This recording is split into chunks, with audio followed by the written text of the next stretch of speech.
لا شريك له وأشهد أن سيدنا محمدا عبده ورسوله ونصلي ونسلم على سيد النبي الكريم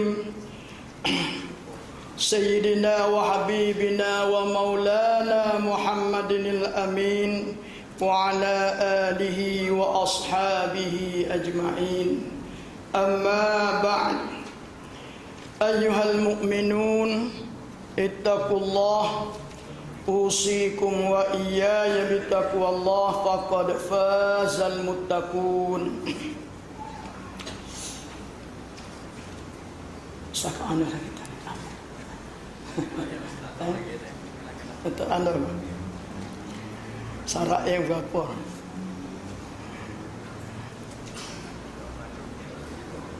Ambo ni muka surat 99 galak Jawi ni di situ ni.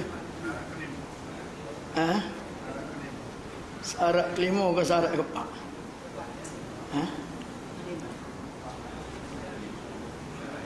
Syarat yang keempat maksudnya.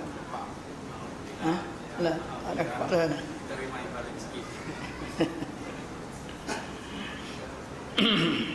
Dah lah, syarat keempat. Lah. Syarat yang keempat. Syarat yang keempat daripada syarat sah sembahyang jemaah 6 perkara. Syarat yang keempat, sembahyang jemaah itu dikerjakan dengan berjamaah pada rakaat yang pertama sahaja. Sembahyang jemaah itu dikerjakan dengan berjamaah pada rakaat yang pertama saja, yaitu dengan berkekalan, yaitu mana? Dikerjakan dengan berjemaah pada rakaat yang pertama saja, dengan berkekalan berjemaah hingga selesai sujud yang kedua, yakni sujud yang kedua pada rakaat yang pertama. Jadi maknanya kalau kita pergi sembahyang jemaah, dia syarat nak sah jemaah ni dia wajib jemaah. Jadi syarat jemaahnya, kalau kita dapat 1 rakaat, maka sah dah jemaah kita sana, boleh muparakah.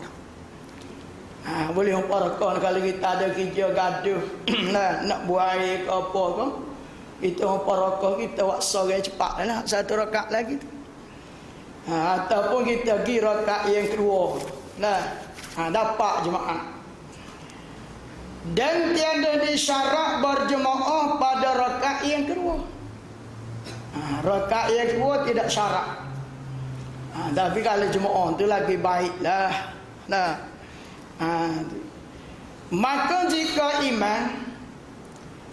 jika imam sembahyang dengan 40 orang, jadi katalah imam ni sembahyang jemaah dengan 40 orang.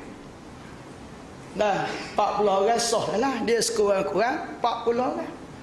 Jadi makmum ada 40, imam seorang, jadi 41 lah. Jika imam sembahyang dengan 40 orang dengan 1 rakaat, maksud rakaat ni rakaat yang pertama, kemudian imam berhadas, maka setiap orang daripada 40 itu masing-masing menyempurnakan 1 rakaat. Jadi masing-masing sendiri-sendiri kan. Katalah ni 41 orang sekali dengan imam. Tiba-tiba imam ni batal wuduk. Terlepas angin ke mana, batal wuduk. Jadi bila batal wudu, tu imam ni keluar lah. Dia tak boleh nak semayang. Dia wudu batal. Dia keluar. Dia masuk dalam bilik mihrab dia. Dan dia bilik imam dia keluar. Jadi makmum ni bila tengok tu imam keluar ni, masing-masing sendirilah rakaat yang kedua tu. Naik rakaat yang kedua tu, makmum ni masing-masing aku. Nah. Tu kan. Atau dia tak jawab lagi ni. Atau imam tiada berhadas. Imam tidak batal wudu. Tetapi sekaliannya 40 orang ni.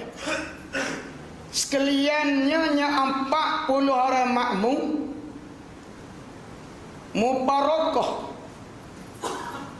mubarakah imam mana mubarakah dengan imam itu pada rakaat yang kedua walaupun tanpa keuzuran. Jadi naik rakaat yang kedua, makmum 40 orang ni masing-masing niat mubarakah belaka. Mubarakah dia dapat dasar rakaat ni. Orang tu mubarakah, orang ni mubarakah, masing-masing buat sendiri. Imam seorang kan. Jadi imam tu jadi imam situ dia tu. Makmum ni mubarakah. Habis 40 orang tu mubarakah lah. Nah, jadi cerah lah dengan imam tu. Misal katalah.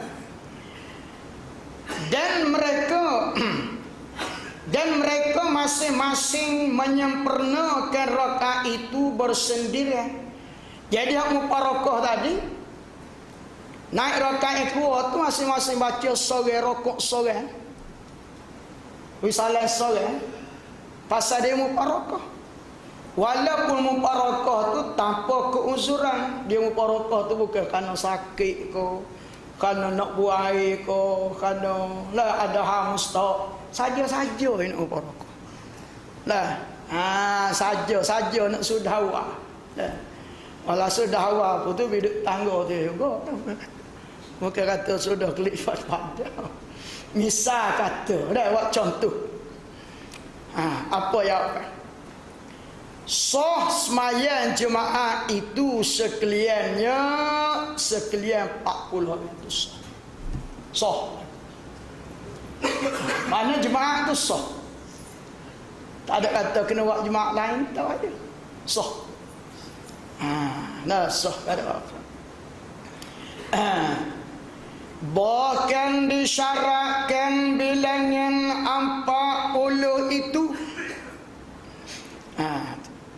Bahkan disyaratkan bilangan 40 itu hendaklah berkekalan daripada permulaan sembahyang hingga sekaliannya memberi salam. Ini laguan pula. Tadi dia kata boleh serakaat, boleh mubarakah dah. Hanya apa hal pula dia kata? Bahkan 40 orang ni kena kekalan sampai wisalah ni masalah mana? Ni masalah lain. Ni masalah mana ni? Bahkan disyaratkan bilangan 40 itu hendaklah berkekalan daripada permulaan sembahyang. Start pada awal takbir hingga sekaliannya 40 ni memberi salam. Ini nasbah ataupun kekalan daripada awal takbir hingga salam ni dari sudut ahli jemaah 40 orang ni wajib memelihara perkara-perkara yang membatalkan sembahyang. Nama tu? Bukan wajib memelihara ke jemaah sampai salat dah. Ni. Nama tu? Dia kata bahkan syarat bilangan 40 hendaklah berkekalan daripada permulaan sembahyang hingga sampai memberi salam, yakni nasbah wajib memelihara daripada perkara-perkara yang membatalkan sembahyang. Maknanya daripada takbir sampai salam, walaupun dia niat muparakah dengan tu imam pun kena jaga jangan batal sembahyang. Kena jaga ni kena jaga ni. Mana jangan ketemu kau salah seorang pada 40. Misalnya tak silap. Jadi bila gitu dia buat contoh. Jika seorang daripada 40 itu berhadas sebelum salam dirinya, walaupun selepas yang lain memberi salam, batalah sembahyang jemaah sekaliannya. Jika yang berhadas itu ialah yang akhirnya, walaupun orang yang dahulu itu sudah pulang ke rumah masing-masing. Aku mana? Jadi ceritanya begini lah.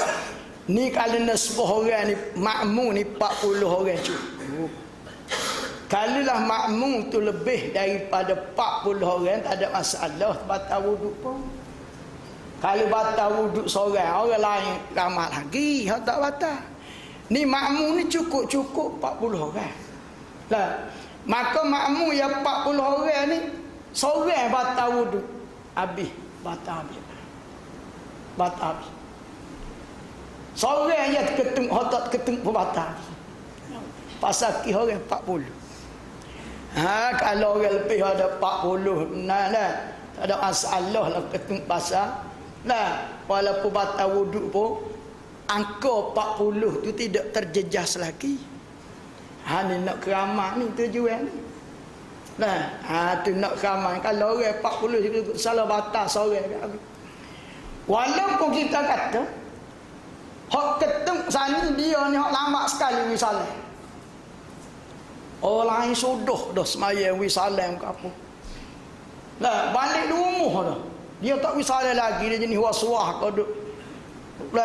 Duk kamar salai ta'ala, orang turun start motor dia. Kamar salai ta'ala. Tak ada wisalam pun ketemu. Habis hak klik dah batal. Batal juga. Batal juga dia. Jadi bila batal sana, maka wajib sekaliannya mengembalikan sembahyang jemaah jika dapat. Jadi kena panggil solat, mari solat. Tu imam kena panggil dengan speaker ni, panggil Allah, klik sana mari solat. Kena gitu, tu bila kena gitu, klik mari solat. Kena solat pasal ada seorang ketemu sana. Ni wayang. Hidup kau susah. Misal kata dah. Itu wajib.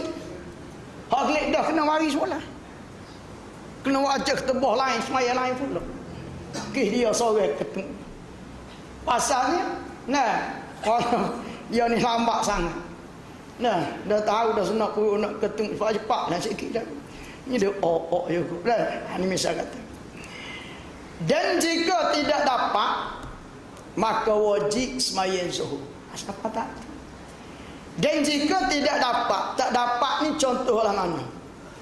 Jadi dah bila gitu, sani tu yang mata gitu, hak mana mari solat. Gitu tutupnya mari tak sampai 40 orang. Jadi hak mana klik tak saya mari. Tak nak mari dah. Dia kata basuh dak diam gedah ni kan. Misal. Sudah. Jadi tunggu. Nak habis waktu dah orang tak topik 40 orang. Tadi ramai 2-3-400 tadi. Tak habis. Maka wajib kena sembahyang zuhur.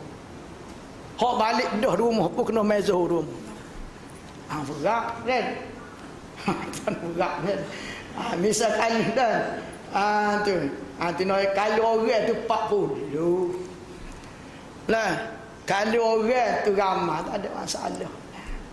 Pasal angka 40 tu tidak menjejaskan. Walaupun batal pun. Dan jika orang yang masbuk mendapat rokok imamnya yang masbuk di dalam rakaat yang kedua, dan ia masbuk berkekalan bersama imamnya hingga imam memberi salam, maka hendaklah mendatang satu rakaat dengan nyaring selepas salam imamnya. Nyaring itu sunat lah, tidak diwajib. Misalnya kita kata kita pergi nak sembahyang jemaah, imam ada rakaat yang kedua. Jadi kita masih ada lagi peluang sembahyang jemaah. Kita pun sembahyanglah satu rakaat sama imam. Bila imam beri salam, kita tambah satu rakaat lagi. Jadi masa tambah tu, masa kita tambah solat tu, sunat kita baca nyaring. Sunat. Tapi jangan dia baca nyaring. Kalau kita baca nyaring dah mau dia paling tengok kita. Malu kalau. Dia baca kuat. Tapi hukum sunat. Tapi kita baca kuat habis pakai duk paling. Siapa dia? Sodok. Tu mana. Jadi orang tapi sunat. Dan maka ia hendak mendatang satu rakaat dengan nyaring dan dapatlah sembahyang jemaah baginya yang masbuk. Sebab dia nak sekurang-kurang sembahyang jemaah ni kita dapat satu rakaat sama imam, rakaat yang kedua tu tak apa dah.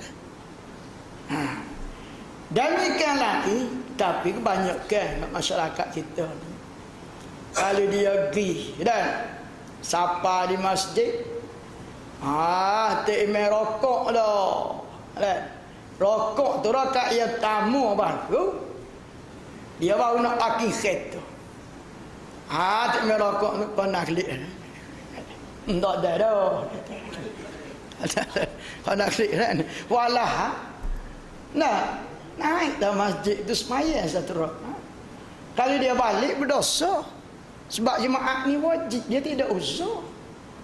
Orang boleh balik ni orang usah.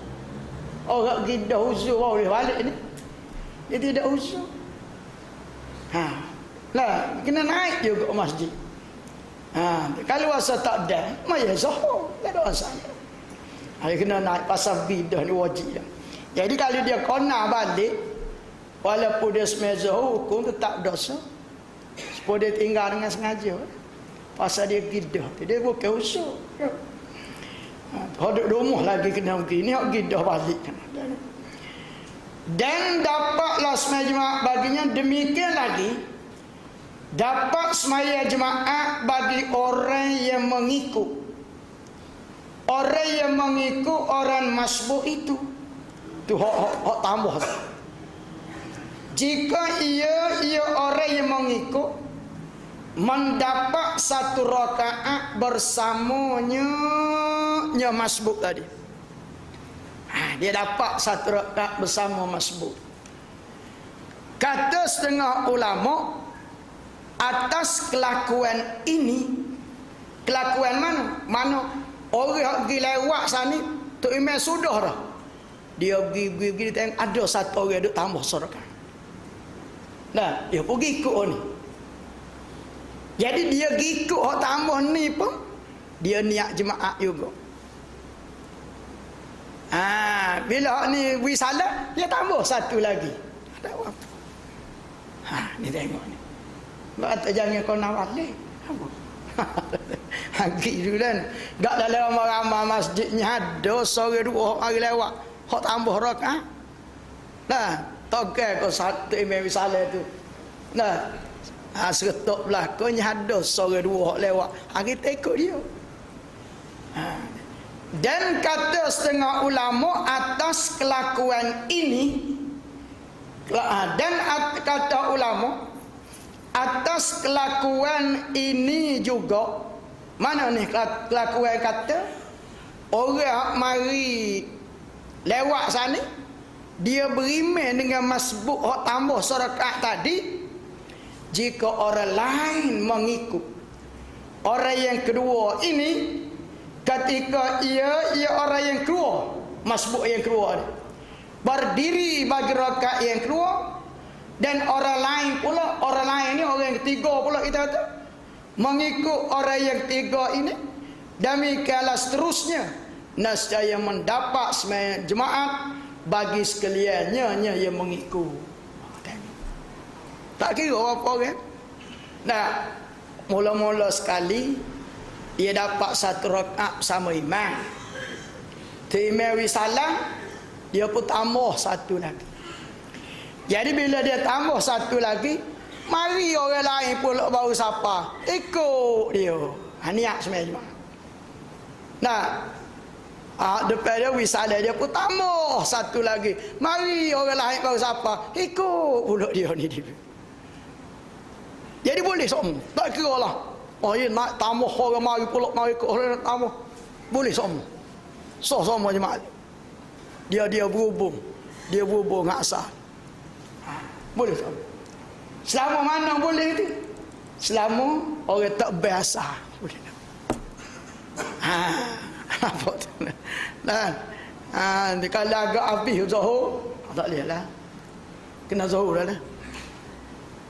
Kena Zuhur lah. Dan wajib atas orang yang datang selepas rakaat yang kedua. Ia orang yang datang selepas rakaat yang kedua, sembahyang jemaat menurut kaul yang paling asah. Maknanya mengikut dapat ulama yang paling jelas bahawasanya wajib kena sembahyang niat sembahyang jemaat juga. Maka wajib diniatkan jemaat itu kerana muafakat bagi imam. Walaupun wajib sembahyang zuhur atasnya atas orang hok siapa di masjid imam di wajah tahiyat. Nah, jadi bila imam di wajah tahiyat ataupun imam iktidal nak rakaat yang kedua, tak dapat dah jemaat dia. Pasal dia sekurang-kurang dapat jemaat ni kita derokok. Imam rokok rakaat yang kedua kita Allahu Akbar rokok. Dah. Tak imam salat tambah satu. Ni dia gini tak ada terba nak masuk sah imam tidak terlepas lah. Walaupun terlepas. Nah, imam dia baca tayat akhir misalnya kata kita takbiratul ihram wajib kena niat sembahyang jemaat. Tapi buat kena 4 rakaat niat jemaat. Gitulah. Dan ada pula ulama yang mengata ia orang yang masbuk, ia datang selepas pada rakaat yang kedua harus meniatkan sembahyang zuhur. Jadi ada juga dapat ulama yang kata kalau kita nak niat sembahyang zuhur terus pun beriman dengan imam sembahyang jemaat sah. Ada ulama kata boleh, dan dipatuakannya harus meniat sembahyang zuhur selalu oleh Syekh Bulkini. Jadi maksudnya apa? Jadi di sini ada 2 kaul. Nah, kaul yang pertama, kalau kita pergi nak sembahyang jemaat tiba-tiba imam dibaca tayat akhir. Nah, kita tak boleh patah balik, wajib kena terus naik ke masjid. Kita tahu dah tak ada dah jemaat kita ni. Kena niat jemaat juga, aku sembahyang perlu jemaat dan mengikut imam kerana Allah Taala dalam takbir. Duduk. Sudah tu imam salam kena buat 4 rakaat walaupun niat jemaat. Ini mengikut kaul yang asah. Mana pendapat yang lebih dapat yang lebih jelas. Bapa gitu tu. Dah tahu dah kita tak ada jemaat apa niat jemaat je. Sebab dengan harapan alasan ulama manalah tahu Teriman duduk baca ayat akhir ni, jangan-jangan dia duduk ni dia terlupa. Dia terlupa kata dia ni ada satu rakaat lagi kena tambah. Nah, dia baru satu rakaat ya, kan? Dia baru satu rakaat ya.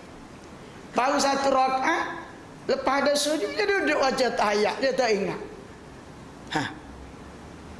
Lepas tu bila ada makmum ni tegur dia pun baru teringat, tak cukup lagi. Dia pun tambah satu lagi. Bila dia tambah, jadi peluang lah kita. Dapatlah sebenarnya. Pas sakit dia tambah ni. Tu juga. Tu tujuan tu dia sunyak jemaah. Jadi kalau kita nak ikut dapat yang kedua ni pun boleh. Pas ada pendapat juga kalau kita tak ada dah jemaah. Kita pun yang aku sembahyang Zuhur, nah 4 rakaat makmum kan Allah Taala. Tak apa. Nah ada juga tapi dapat yang lebih kuat. Tadilah kita niat jemaah lah. Syarat yang kelima, berjemaah pada sembahyang jemaah itu 40 orang termasuk imam. Itu dalam mazhab kita lah. Dalam mazhab kita Syafi'i 40 orang sekali ngutu imam tu tak apa dah. Walaupun mereka itu orang sakit. Katalah 40 orang ni lah hak kena denggi belaka tak apa. Asal cukup 40 orang. Dan disyaratkan yang 40 tu sekaliannya berakal sampai umur, laki-laki, merdeka serta mustautin, orang tepat. Dia tak syarat sihat. Asal akal ni clear apa. Demen tak apa, demen tak kedai ni orang. Dia tengok. Adapun kanak-kanak, hamba saya, perempuan, khunsa ni orang yang tidak tentu jantina dia. Jantina dia tidak tentu apa panggil khunsa. Dan orang yang musafir sah semaya jemaah mereka dan tiada wajib semaya jemaah atas mereka dan tiada jadi semaya jemaah dengan mereka. Cuma lemon ni tak boleh nak bilang lah. Kalau dia semaya sah, tapi nak bilang 40 dengan dia tak boleh bilang sebab dia tidak wajib tadi. Adapun orang yang bermukim yang tiada mustautin, maka wajib semaya jemaah atasnya orang bermukim. Dan tiada jadi sembahyang jemaah dengannya orang bermukim. Maksudnya tidak dibilang. Bermukim ni macam mana bermukim ni? Mustautin lain, bermukim lain. Nah, mustautin ni orang yang tidak pindah ke mana-mana dah. Rumah tangga dia, anak bini dia, situlah. Dia tak ijrah dah. Cuma dia tinggal sekali-sekala tu kerana ada kerusuh pergi kerja gitu ke apa klik maisim pula. Dia orang mustautin. Bermukim ni contoh kita kata orang tu mari duk sewa sini. Sewa setahun ke 2 tahun, tapi hati dia tu memang cita-cita nak balik ke negeri dia lah. Memang tidak nak duduk sini lah. Tu kan. Dia bermukim. Dia wajib jemaah. Cuma nak bilang dengan dia tu tak boleh. Pasal dia ni ada cita-cita duduk sini sementara aja. Jemaah wajib. Adapun orang yang murtad, wajib semaya jemaah atasnya yang murtad. Dan tiada sah semaya jemaahnya orang murtad. Adapun orang kafir asli, kafir asal lah, orang yang gila dan orang yang pitam, maka tiada wajib semaya jemaah atas mereka dan tiada jadi semaya jemaah dengan mereka dan tiada sah semaya jemaah mereka. Apa masalah ni? Orang murtad ni dia asalnya orang Islam. Asal dia tu orang Islam. Jadi tiba-tiba dia buat sesuatu perkara yang boleh merosakkan akidah. Sama ada dengan perkataan, ataupun perbuatan ataupun dengan niat dalam hati. Nah, jadi bila ada salah satu daripada tiga cara, nah, sebab-sebab yang menjadikan dia tu murtad, mana terkeluar daripada agama Islam, maka nah, hilanglah Islam dia tu, jadi murtad. Walaupun dia murtad, kewajipan semaya jemaat tidak gugur, kewajipan semaya 5 waktu tidak gugur, sentiasa wajib. Walaupun dia murtad 100 tahun pun semaya ni dia wajib semua tu, dia wajib. Bila dia masuk Islam, dia kena qada balik. Dia kena qada balik. Semaya hak dia tinggal dalam masa dia murtad. Apa hak wajib orang Islam? Nak semaya, dia kena qada balik. Ada orang kafir masuk Islam, dia tidak wajib qada. Sebab dia mari dalam kafir dia. Dia lahir dalam kafir dia. Dia langgar syarat nak sah puasa, syarat nak sah semaya Islam.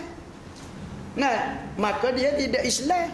Maka dia tidak wajib. Tak wajib puasa tu. Maka bila dia masuk Islam, barulah wajib. Ada pun orang Islam ni hak wajib dah. Nah, bila dia lahir sebagai seorang Islam, dia wajib sembahyang, puasa, jemaah. Tapi kalau dia sembahyang dalam keadaan murtad, tidak sah. Sebab syarat sah sembahyang Islam. Ini berat ni. Berapa berat kita mau kena qada ni pula ni. Ini sebagai amaran kita orang Islam ni, jangan tukar agama. Pasal agama yang paling molek, dah paling comel.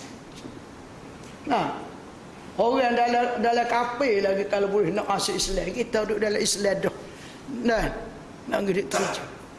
Orang duduk bawah pakai nak naik atas bukit, dia atas bukit terus jumpa. Tu jadi batin dia berat lah. Tu jadi dia dosa murtad lagi, dosa tak sembahyang lagi. Banyak kali. Nah, dan ada pun orang yang tiada wajib sembahyang jemaah atasnya, tetapi jadi sembahyang jemaah dengannya, ialah orang yang ada segala keuzuran daripada sembahyang jemaah. Dia uzur tak wajib jemaah, tapi kalau dia nak pergi juga tak ada masalah, walaupun dia ada uzur. Selain daripada musafir, orang musafir tidak wajib jemaah juga. Dia boleh pilih nak main jemaah pun boleh, nak main zuhur pun boleh. Dan dikehendaki dengan mustautin itu ialah keadaan mereka bermustautin pada negeri atau dusun tempat sembahyang jemaah. Mana kalau kita orang dalam bandar ni, itu dipanggil bermustautin di mana? Orang di kampung bermustautin di kampung. Iaitu mereka yang bermustautin, orang yang tetap pada kediamannya. Ia tiada pergi daripada negeri atau dusun. Dalam kitab ni, bahasa kitab ni, kalau sebut kata negeri itu makna bandar. Kalau sebut kata dusun tu kampung. Ya gitu. Ni bahasa kitab ni gini. Bahasa ulama ni bahasa gitu. Orang negeri, bila sebut kata orang negeri, orang bandar. Kalau kata orang dusun, mana orang kampung. Benar? Ia tidak pergi, mana tidak berpindah daripadanya negeri atau dusun pada musim sejuk dan juga pada musim panas. Tu tengoklah, panas ke sejuk ke dia tak pindah tempat, melainkan kerana keperluan meniaga. Tengok dia ni kampung dia dah, kota baru dia ni, rumah tangga anak bini dia. Cuma kadang-kadang sebulan dia tak ada mana orang nego kau lupa. Pada klik mari di sini pula. Kirain. Atau kerana tugas atau ziarah Mana dia keluar kampung dia tu kerana pergi ziarah, pergi melancong ko, tapi dia tetap balik sini. Tu. Ataupun kita kata dia pindah tu kerana banjir ko. Misal kita kata dah berlaku banjir besar ni, kerajaan ambil dia letak dewan pun dah banjir nak tenggelam rumah dia ni. Pergi pipun situ. Lepas tu habis banjir tu balik pula. Tu orang tetap mustautin. Maka tiada jadi semaya jemaah dengan orang musafir sekaliannya. Katalah 40 orang ni ataupun 100 orang atas masjid ni, orang musafir berlaku singgah. Tak boleh. Walaupun lebih ada 40 orang. Dia nak 40 orang tu memang orang je tepat time betul. Atau setengahnya musafir, atau dia kok orang tepat time 20 orang, musafir 20 orang, tak boleh. Dan tiada jadi semaya jemaah dengan orang yang tiada mustautin, mana tidak tetap. Seperti orang bermukim pada tempat semaya jemaah yang ia bercita-cita hendak kembali kepada tempat kediamannya kemudian hari, walaupun selepas beberapa puluh tahun. Contoh kita kata macam kita kata dia ni orang Kuala Lumpur ko, orang Terengganu ko, ataupun orang mana-mana ko, dia mari duduk sini ni, dia mari dikata dia duduk di Mukim Kota Baru ni, dia mari sewa sini kerana dia tugas. Tapi hati dia tegak cita-cita pecing juga nak balik duduk rumah. Tak panggil orang bermukim. Tak boleh bilang jemaah dengan dia. Sebab cita-cita hati dia ni, cita-cita memang nak keliduk kampung dia, bersama bapak dia ada. Kecuali dia ni tak ada cita-cita dah, walaupun duduk mensewa dah. Aku suka duduk Kelantan ni dah, tak nak balik dah. Senang duduk sini dia kata. Makan ni murah, senang, tenang, damai. Dia kata jiwa dia. Dia apa? Hati dia niat nak menetap di sini. Hak depan hari tak tahu lah takdir Allah Ta'ala nak ubah mana, tapi niat dia nak duduk sini. Itu baru mustahil. Dan wajib semaya jemaah bagi orang yang bermukim ila akhirih, wallahu alam. Subhanaka la ilma lana illa anta, wala haula wala quwwata